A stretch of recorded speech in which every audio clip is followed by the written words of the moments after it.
Hello friends, कैसे हैं आप सब। फॉरएवर में आप लोगों का फिर से स्वागत है। लास्ट पार्ट में आप लोगों ने सुना कि दोनों संडे के लिए दोनों ही एक दूसरे से नहीं पूछते घर आने के लिए, और घर आके दोनों ही बहुत ज़्यादा पछताते हैं और परेशान होते हैं।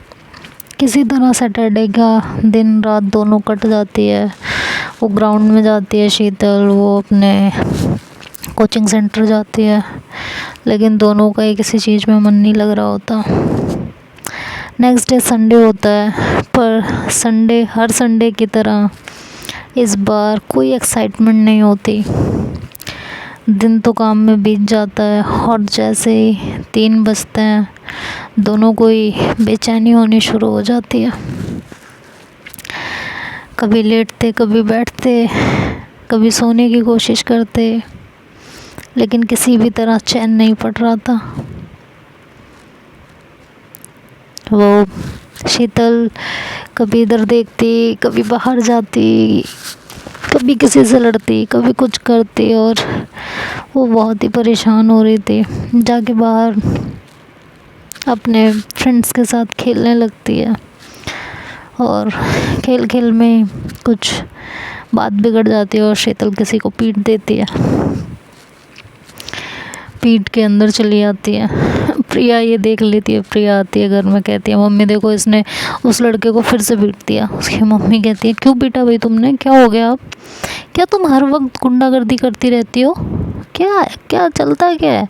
कहती है आई शपथ मम्मी, आई शपथ मैंने कुछ नहीं पीटा वीटा है, वो मेरे से जो है भिड़ रहा था तो मैंने मारा नहीं है, मैंने बस उसको छुआ था। तो कह रही हाँ छुआ था, उसे कितना मारा है तुमने।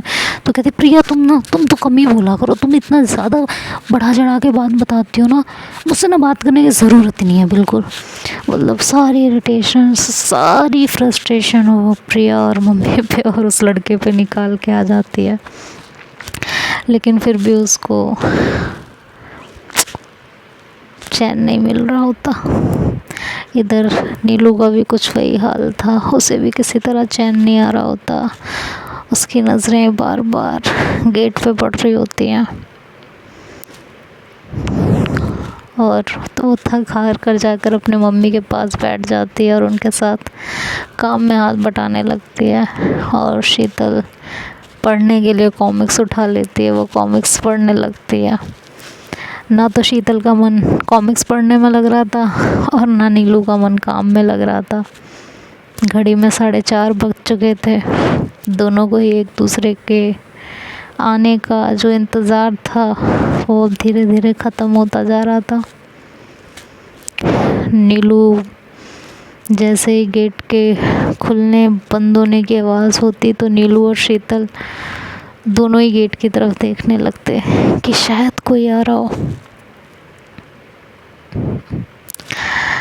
नीलू के मन की बेचैनी अब उदासी में बदलती जा रही थी। गेट पे जैसी नॉक हुई है, उसने पलट के देखा कि शीतल होगी, बट देखा तो कोई और था, तो वो उदास हो जाती है। इधर शीतल के साथ भी कुछ ऐसा ही हो रहा था। अचानक से मौसम का मिजाज भी कुछ बदल गया था। गर्मी बहुत पड़ रही थी, इसलिए मानसून भी आ गया था। आंधी आई, बादल छाए और फिर बूंदों की लड़ी बरसात में बदल गई। बरसात ने दोनों के मन में जो थोड़ी सी उम्मीद थी उसे भी धो दिया था। जो दोनों एक दूसरे की राह ताक रहे थे, पानी की हर बूंद के साथ वो इंतज़ार ख़त्म होता जा रहा था। बाहर सावन बरस रहा था और अंदर दिल सुलग रहे थे। कुछ ऐसे जैसे जलती हुई लकड़ी पे जब पानी डालो तो वो धुआं बहुत देर तक उड़ता रहता है। कुछ ऐसा ही हाल शीतल और नीलू का था। बरसात ने उनके दिलों को लकड़ी की तरह सुलगा दिया था। बरसात भी क्या चीज़ है ना, दो प्रेमियों के ना मिलने की व्यथा, तड़प बरसात और तीव्र कर देती है। बरसात विरह में भी मन और तन को सुलगाती है। विरह का मतलब होता है अलग हो जाना, जुदाई। तो बरसात विरह में भी तन मन को सुलगाती है और मिलन के क्षणों में भी। बरसात किसी तरह जीने नहीं देती, चाहे मिलन हो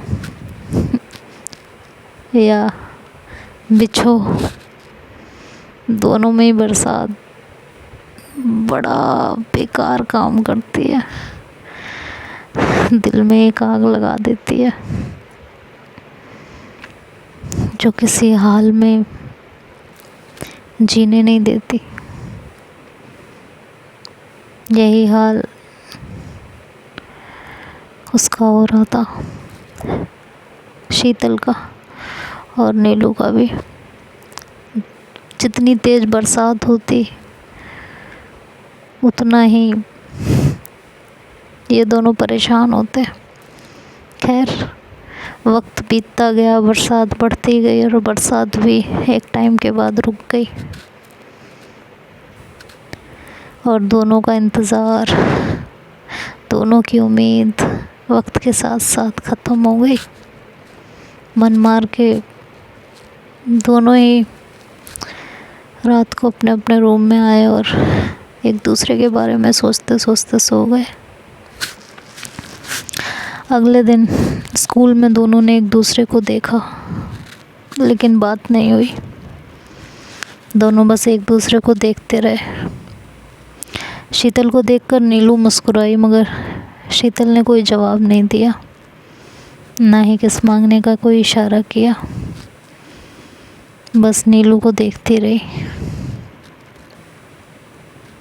और फिर दोनों अपनी अपनी क्लास में चले गए। क्लास में आते ही नीलू शीतल के बारे में सोचने लगी कि यार, ये तो कुछ ज़्यादा ही नाराज़ है। मेरे मुस्कुराने पे भी कोई जवाब नहीं दिया, ना पहले की तरह इशारा कर रही है, कुछ भी नहीं कर रही है यार।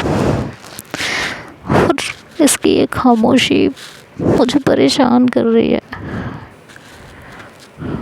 मैं ही मना लूँ ना इसे जाके।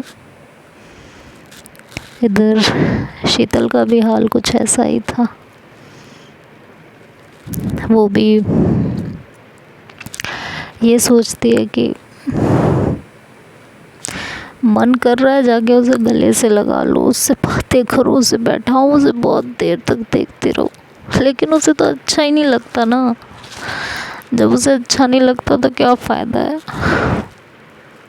उसने तो मुझे घर आने के लिए भी नहीं पूछा। शायद उसे मेरा छूना, मेरा पास होना अच्छा नहीं लगता। और सच भी तो है, पहले भी तो बोल चुकी है ना वो, उस दिन भी बोला है। अब मैं ज़्यादा उसके पीछे पड़ूंगी तो उसे परेशानी होने लगेगी, तो कोई फ़ायदा नहीं है। यही सोचते सोचते क्लास ख़त्म होती है और लंच ब्रेक होता है। लंच ब्रेक में दोनों आके बैठते हैं और भी जैसे ही नीलू कुछ बात करने का सोचती है, तभी क्लासमेट आ जाते हैं उनके पास और वहीं बैठ जाते हैं। कहते हैं, यार बहुत दिन हो गए हमने तुम लोगों के साथ लंच नहीं किया, तुम दोनों अकेले ही करते रहते हो, तो आज हम लोग भी तुम्हें ज्वाइन कर लें। शीतल ने नीलू की तरफ देखा। नीलू कुछ बोलती इससे पहले शीतल ने कहा, हाँ क्यों नहीं, बैठो साथ में करते हैं। नीलू ये सुन के उसे थोड़ा सा गुस्सा आया, लेकिन वो कंट्रोल कर गई। उसने कुछ नहीं कहा और सबने साथ में बैठ के वहाँ लंच किया। और जैसे ही लंच ख़त्म हुआ उसके दोस्त वहाँ से जाने लगे तो शीतल ने कहा एक लड़की से कि रुको, मुझे भी तुमसे कुछ काम है, मैं आती हूँ। नीलू आगे बढ़ के कुछ कहना चाहती थी, लेकिन शीतल वहाँ से उठ के चली गई। ये देख के नीलू को बहुत बुरा लगा। उसने कहा यार ऐसी भी क्या नाराज़गी है, गलतियाँ किससे नहीं होती हैं, हो गई मुझसे भी, अब क्या इस तरह बिहेव करेगी। किसने हो गया ना, और गलती क्या हुई है यार, नहीं आया मेरे को समझ में, नहीं अच्छा लगा मुझे, मैंने बोल दिया। एक तरफ बोलती है बोला करो, जवाब दिया करो, और जब जवाब दो बोलो तो उसे बुरा लगता है। खुद ही तो इस तरह करती है, और फिर क्या करूँ अब मैं, कैसे मनाऊँ। खैर शीतल भी यही सोचते सोचते क्लास में चली जाती है, सॉरी नीलू। उसके बाद छुट्टी होती है और दोनों अपने अपने साइकिल स्टैंड पे आते हैं। उस समय भी नीलू शीतल की तरफ देखती है, शीतल नीलू की तरफ देखती है, बट दोनों में कोई ख़ास बात नहीं होती, क्योंकि वहाँ और भी बच्चे होते हैं। तो नीलू जैसे पहले से भी थोड़ी डरती है, तो वो वहाँ बात करने की हिम्मत नहीं करती, और वहाँ से सीधे दोनों अपनी साइकिल उठाते हैं और अपने अपने घर चले आते हैं। घर आके नीलू बहुत बेचैन रहती है, ना उसका किसी काम में मन लगता है, ना उसका पढ़ाई में मन लगता है। कोचिंग सेंटर जाती है, उसका वहाँ भी मन नहीं लगता। एक बार उसके दिल में आता है कि क्यों ना ग्राउंड में चली जाऊँ, वहीं उसे देख लूँगी, वहीं उससे मना लूँगी, वहीं उससे बात कर लूँगी यार। लेकिन फिर उसे लगता है अगर मैं ग्राउंड गई अब कोचिंग से तो घर जाने में लेट होगा और मम्मी को शक ना हो जाए, एक ही झूठ बार बार बोला जाएगा तो दिक्कत हो सकती है यार। ये सोच के वो ग्राउंड में नहीं जाती, और इधर शीतल जो है ग्राउंड में जाती तो है, लेकिन उसका खेलने में मन नहीं लग रहा होता, उससे बार बार फाउल हो रहा होता है, जिसकी वजह से कोच उसे काफ़ी डांट देते हैं। उसका दिमाग काम ही नहीं कर रहा होता, उसे बहुत ज़्यादा गुस्सा आ रहा होता है अपने ऊपर, और साथ में नीलू के ऊपर भी। तो देखते हैं अब आगे क्या होगा, इन दोनों की लड़ाई और कितनी चलेगी, ये तो हम नेक्स्ट पार्ट में सुनेंगे। तब तक के लिए बाय बाय, टेक केयर।